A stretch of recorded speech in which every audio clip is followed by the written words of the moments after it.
you, oh God. Lord, we wanna thank you for this time. Thank you, oh God, for these people na nakadiri karon, Lord God. Thank you for all the blessings and provisions, oh God, na kung ipa-experience sa mo, Lord.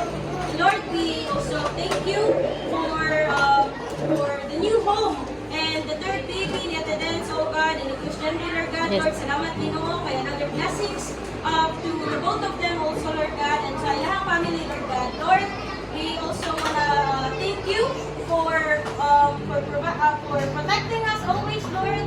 And Lord, today as we are going to worship you, Lord, we pray that you will prepare our hearts and our minds, oh God, as we also gonna hear your word in this evening, oh God. Lord, we pray that you will touch our hearts sa among madunggan karon, Lord God, sa among sa word kay imong ipadayig sa among Lord God. And Lord, we pray that you will bless us the rest of the night.